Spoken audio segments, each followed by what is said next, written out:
I'm Andrew Zimmern.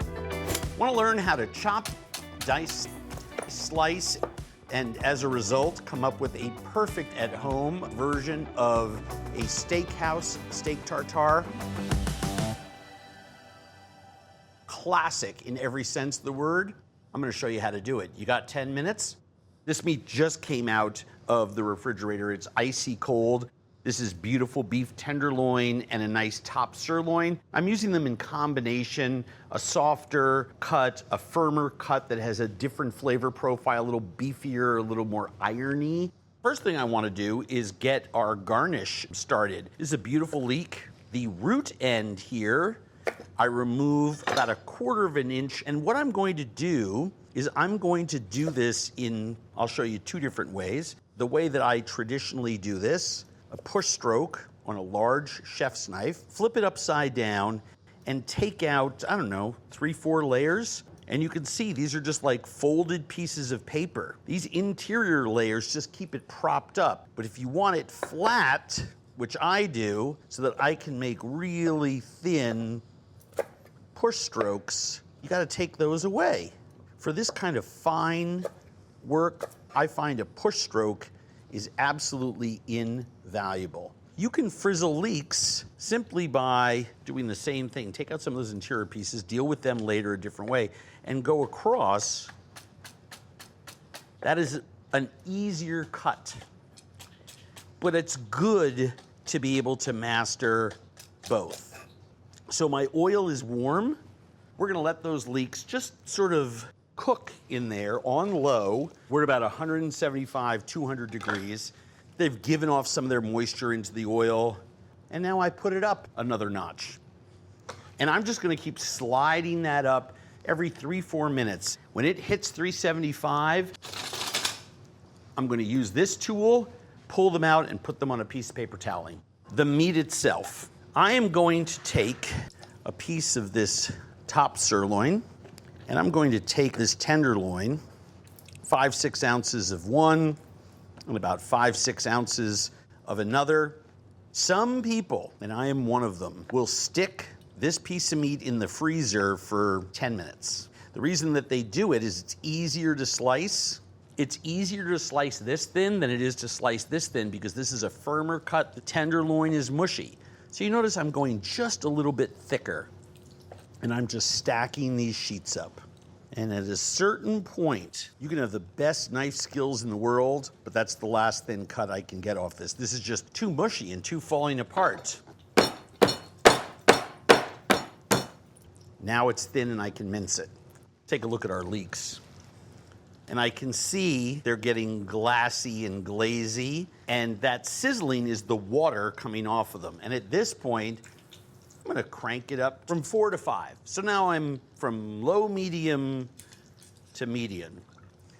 I have all of this beautiful meat. This knife, great for slicing it, but not great for chopping it. I want a bigger blade that's a little heavier. So I can use this, perfect chef's knife, right? Do not do all 12, 14 ounces, however you're doing at a time. It's easier to go a few ounces at a time than all of it at once. I'm just rocking this knife back and forth because I want pieces of meat. I want you to bite in to pieces of meat and chew them, but I don't want big pieces of meat. If I grind it, it all has the texture of cat food. You're not biting into anything, you're just gumming it. And this is that beef tenderloin. I'm just gonna cut it into thin strips and then come back against it the other way.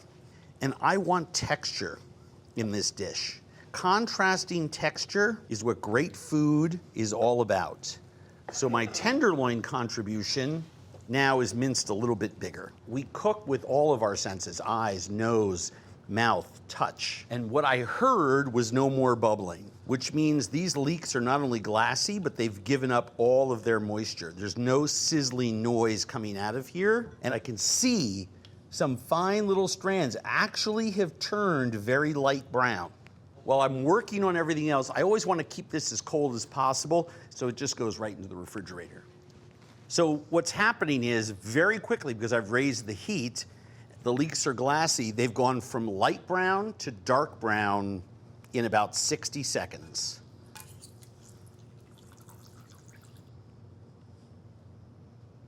And all I'm gonna do is just separate these strands so I get a little air in there so they cool, and I season them. It's a fried vegetable. I want salt on there. That's what's gonna garnish the top of our leeks. I wanna separate my eggs, and I'm working very carefully because I like really nice yolks, and place it in a bowl. Zest of a lemon. Why am I using lemon zest? I don't want to add liquid to make my tartare soupy, but I want something acidic and sharp to balance out the fattiness of the meat. Capers. Serrano chili. I'm using a different type of push cut. My knife tip is not even lifted off the board once. This is a very spicy chili. I leave the seed pod in there because it's very citrusy and delicious. Add my Worcestershire sauce. I want to mince some parsley. I want leaves and tender stems only. Roll it and use the same technique that you did with the pepper. Knife tip on the board with my left hand, keeping my thumb back, and then I'm going to mince it. I'm going to call this a coarse mince, because I want you to bite into little pieces of parsley. I use roasted tomatoes, a little bit of olive oil, salt and pepper, 200-degree oven, and let them roast for 6-8 hours. A roasted tomato like this has incredible depth of flavor. It caramelizes. I want the acid from the tomato to complement the beef tartare, and I want that sugary sweetness from it. And I'm just doing a coarse chop here, one way and the other way. I am not making tomato paste. I want you to bite down on pieces of tomato, and I'm cutting them almost the same way that I am cutting the beef tartare, right? Strips, and then coming at it the other way. I put a couple of celery leaves in there. They're sweet and bitter at the same time, and I'm gonna dress them with olive oil and a squeeze of lemon. Shallots, I always cut the ends off. Look at the architecture of that shallot. It's 3 different sections, right? So I take this outermost peel and I pull it away. I just break them apart so that I have a better chance of getting the same kind of slice. Cut across them. I just cut one way and then come against it, the tip of the knife down, and just feeding shallot in there. I just want it to look a little more uniform. And that little piece has given me, I don't know, tablespoon and a half, 4 teaspoons. I am ready. Combine these. I am just seasoning this mixture. I am throwing a little bit of oil onto my celery leaves and a little bit of lemon juice, black pepper, and now let's plate up.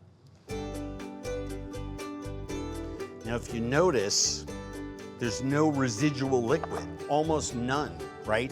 Because everything else has soaked up the Worcestershire, and I kind of want it that way. Last thing I'm gonna do is season the meat and plate this off center. I want this to be vibrant and fresh, and I want it to taste recently mixed. Take a spoon.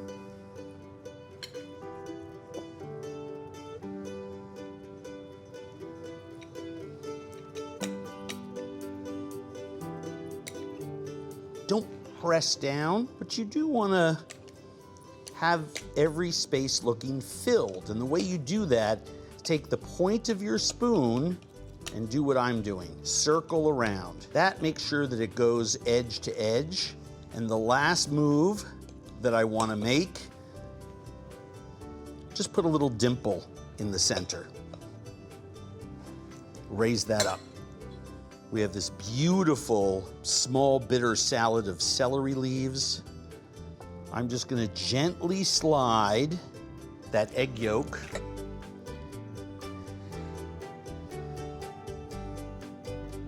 That, to me, is perfect steak tartare. And now I'm going to eat the rest of this bowl.